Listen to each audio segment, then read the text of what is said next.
Perhaps the most familiar and most mysterious megalithic structure in all the world is the Great Pyramid of Giza. The enormous size and weight of the stones, multiplied by the sheer number of them, makes one thing certain. The construction of the Great Pyramid remains one of the greatest marvels and mysteries of architectural engineering. The pyramids at Giza are marvels of engineering, and there are many theories about how they were constructed, from the mundane to the fantastic. There are all kinds of theories on how the Great Pyramid of Giza was built. So many theories, you just sit back and shake your head. And that includes ET visitations, levitating the blocks with some kind of sound system. One place we can learn a lot about Egyptian stone-cutting methods is from the so-called unfinished obelisk. Here we have a 1,000-ton obelisk made of granite, which was abandoned midway through the project because of a crack that developed. This stone, because it is unfinished, gives us direct insight into how they cut and shaped granite, as well as other stones. On the sides we can see how these stones were separated from the quarry. A team of workers would line up side by side and pound their sections with a diorite pounding stone. Such pounding stones can be found all over this and other quarries in Egypt. This pounding only broke off millimeters of granite at a time, but eventually these trough-like sections emerged at each worker's station.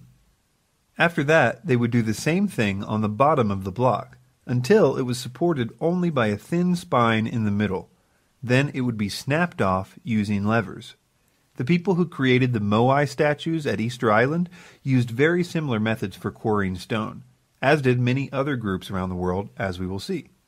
After the stones had been roughly shaped using pounding stones, they would then begin to polish them with grinders. There have been many types of stone grinders or polishers found in ancient Egypt.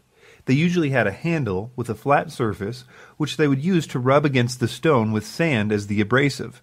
They were, well, sanding the stone.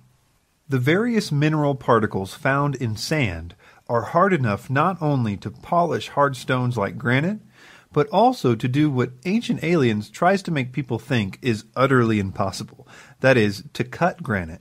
The Egyptians had a variety of ways to cut granite, mostly involving copper and sand. There are plenty of saw marks on granite stones in Egypt, at the granite quarries, of course, as well as certain notable ones, like the famous granite sarcophagus in the Great Pyramid. The person who was doing the sawing on the sarcophagus sawed for a while at the wrong angle before realizing his mistake and going in the right direction, which left a pretty big mark for us to study. These copper saws came in three basic styles. One was a two-person saw, like an old-time lumber saw. Another type was a small, handheld saw with a wooden handle. And finally, there was a tubular saw for making holes in granite and other stones. These saws are depicted in several Egyptian reliefs. Interestingly, they didn't require saw teeth to work. They only required sand to be placed between the saw and the stones. The sand was what did the cutting. This particular method of stone cutting has been tested by ancient Egyptian tool experts, and not only was it done, but it was apparently quite easy to do. However, sawing granite with copper was expensive, because the copper would wear out somewhat quickly. Therefore, you mostly see granite in ancient Egypt being worked with pounding stones, finished with grinders and chisels. The saw work was reserved primarily for royal projects, like that of the sarcophagus. All of this really makes Ancient Aliens lose credibility, because all throughout the series, they make it sound like working with granite was only possible using diamond-tipped alien power tools. But as all this relates to the Great Pyramid's construction, it's important to remember that almost none of the pyramid is made from granite, except for a few things like the roof supports for the king's chamber. Most of the stone was sandstone and limestone. About 85% of the stone used in the construction of the pyramids was relatively soft sandstone, which was quarried right on site. That's right, the Great Pyramid was built right in the middle of a massive sandstone quarry, which was no doubt at least one factor in choosing the location to build it. The other 15% of the stones, like that of limestone and granite, would have to be brought in from a slightly further away location. So this raises another question. What about moving these stones?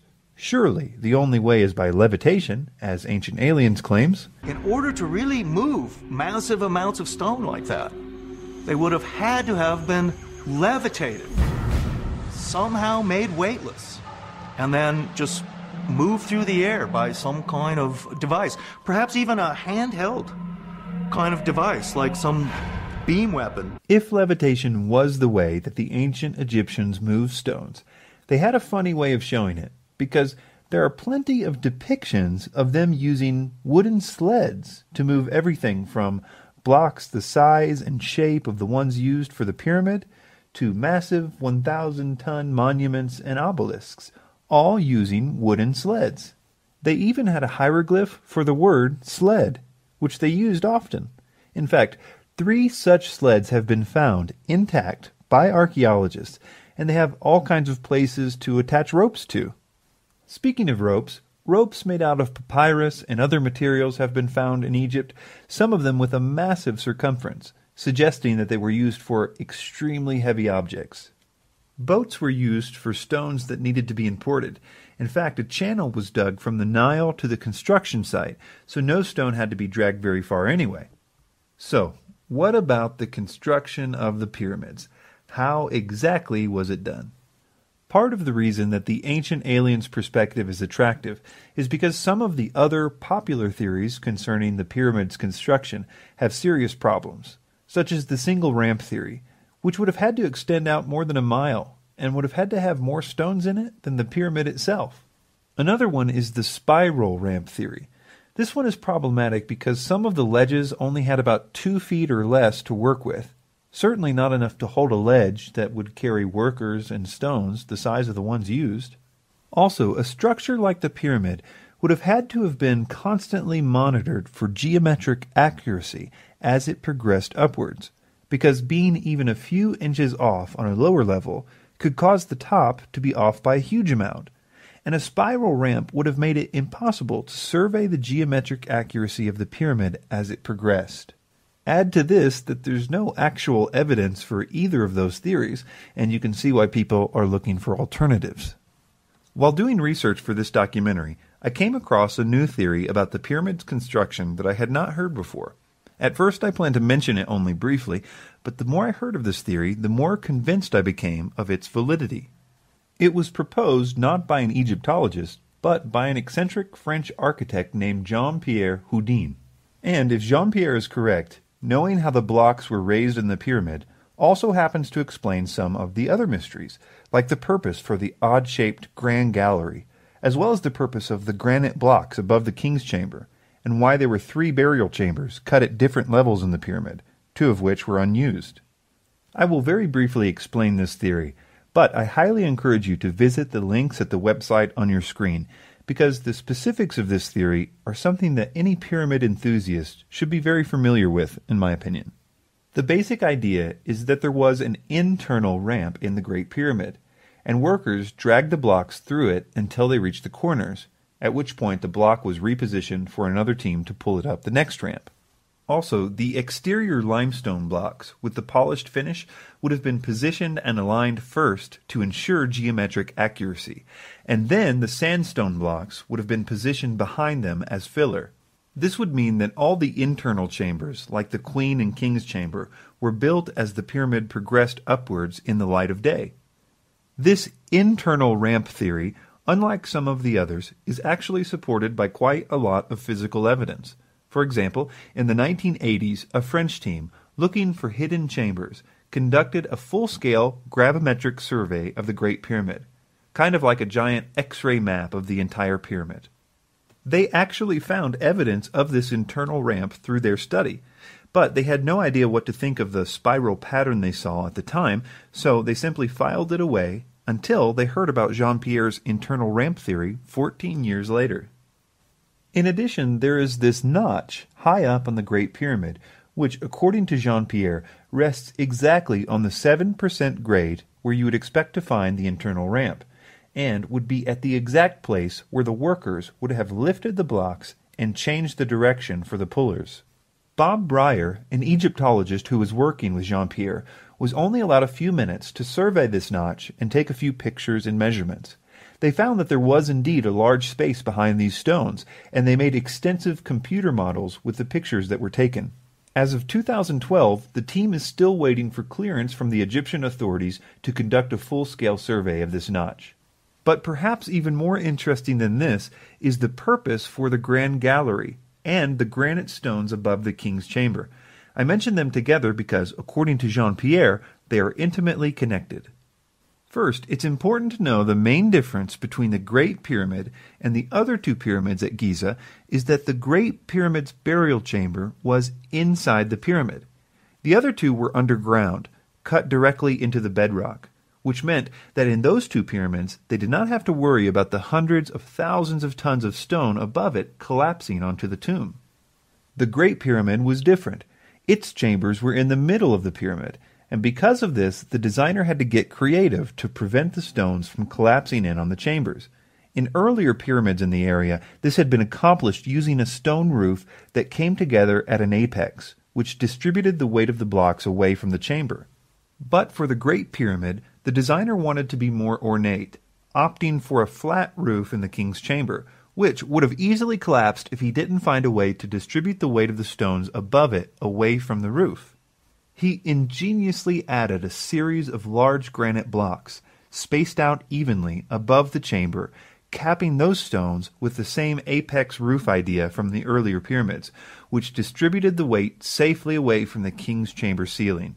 This did indeed solve the problem of the weight of the stones collapsing the chamber, but it caused another problem. How could you get those granite stones up there for placement? They would have been too big for the internal ramp, and too heavy even at a 7% incline. For the solution, we looked to the Grand Gallery. The Grand Gallery has puzzled Egyptologists ever since it was discovered. It's such an odd shape, and it doesn't seem to make sense to construct it the way it's constructed if it's simply a path to get from point A to point B. This has led to much speculation about its purpose. Jean-Pierre has proposed that the Grand Gallery was used as a massive counterweight system, where a wooden trolley was loaded with stones and rigged with ropes, and was used to provide the force to lift the heaviest objects. Basically, it was the equivalent of a freight elevator. There's actually a lot of physical evidence for this too, and it explains all kinds of peculiar details about the Grand Gallery. For example, the odd holes in the so-called benches of the Grand Gallery were used to connect a wooden guide system for the trolley. It also explains why there are remnants of grease as well as scratches along the bottom of the chamber where the trolley would have rubbed against the stone. It was apparently lubricated to make it run smoother. It explains the odd way the stones were worn at the top of the so-called step of the Grand Gallery, exactly where the ropes would have had to be. This area has now been cemented over to make a step, but you can see in the old pictures what it looked like when the first explorers arrived. This freight elevator would have required a small external ramp, which there is some evidence for, and even those who oppose the long, single ramp theory agree that there probably was a small ramp at the beginning of the construction. This ramp would have been dismantled after the completion of the king's chamber, and the stones would have been dragged up the internal ramp to finish the rest of the pyramid. Jean-Pierre and his team have made a lot of converts to this idea, including a number of well-respected Egyptologists and pyramid experts. But as of 2012, they are still in the final stages of being approved by the Egyptian government for more work on the site. Houdin's idea of an internal ramp, I think, is coherent. I think there's good circumstantial evidence for it. If you have watched the National Geographic special on his view, I think you would agree that there is good circumstantial evidence for it. It has a lot of explanatory power for a lot of the fundamental questions. And I think it's important because Houdin's theory depends on a very simple idea in engineering, both in the ancient world and in today's world, and that is the use of weight and counterweight, using the weight of one object to lift an object of greater weight. Whether or not this theory proves to be perfectly true in every respect will hopefully soon be seen. But I at least hope that by now most of us can see that these construction techniques are well within the capability of mankind to conceive of and to do without the intervention of aliens.